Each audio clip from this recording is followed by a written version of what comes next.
Are you looking for peace of mind at your doorstep? Look no further. With the Blink Video Doorbell, your home's entrance is always within your control. Check out the link in the video description to learn more and get your Blink Video Doorbell on Amazon. Your home is in your hands.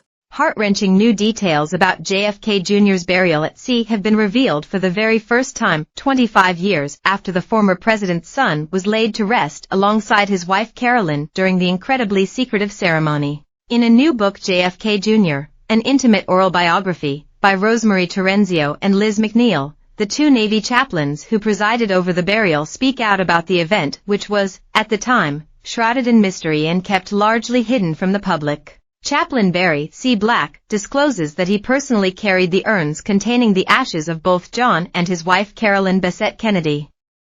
A Roman Catholic priest carried Carolyn's sister Lauren's remains after all three perished in a tragic plane crash off the coast of Martha's Vineyard on July 16, 1999. "I've officiated at over 100 funerals," he says.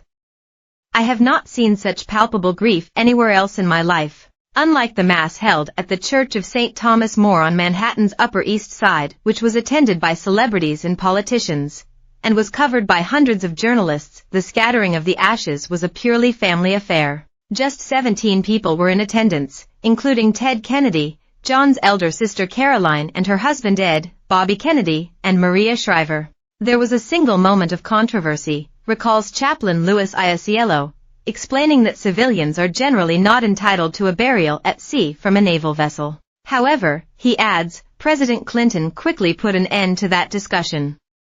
"When the commander-in-chief says this is what's going to happen, that's exactly what happens." The ashes of John, Carolyn, and Lauren were scattered off the destroyer USS Briscoe, anchored close to where they had lost their lives in a plane crash 6 days earlier. "When it came time to put the ashes in the water," says Black, "I first led the Bessettes down. As the ashes went into the water, they clumped together," he recalls. "Then, like someone from Harry Potter touching it with a wand, the clump just disappeared."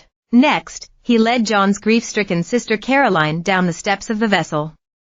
He says she touched the urn as if to signal that she wasn't ready to let go of her brother so quickly. "I calmed her and we went down," he says. I mean, oh my God, contorted with grief is not even an adequate description. "I can still see her. She put the ashes in. As the ashes were pouring, she reached her hand into the water to put some water back on her." He imagined her thinking, "I'm not going to let go of his hand." Another chaplain, William Petruska, then recalls how Teddy took Caroline in his arms as she came back up from the water. They embraced for a good long while. He squeezed his eyes shut and clenched his jaw. It was such a grimace of pain. He adds, "We had taken 3 beautiful wreaths with us, red and white carnations with red roses. They were never used. One of the family members had a canvas bag with wildflowers.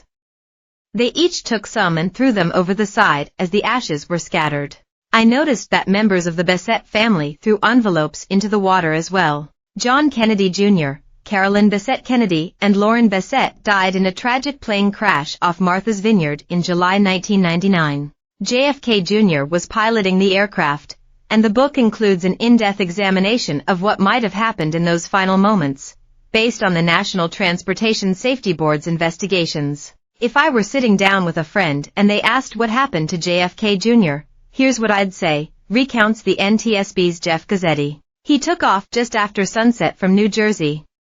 I don't think he intended on taking off at night, but it just worked out that way. As he followed the Connecticut and Rhode Island coastline, he probably had no horizon to follow," says Gazzetti, "because it was dark, the weather was hazy, and he was over the ocean. Those conditions would have required him to be trained in using his instruments. However, he was not trained for instrument flying. He was trained to look outside to get his visual cues. There were no visual cues." Gazzetti believes he was on autopilot for most of the journey, but as he turned towards Martha's Vineyard, he disengaged either on purpose or by accident. And his flying became erratic. His flight path into the water is indicative of something called spatial disorientat.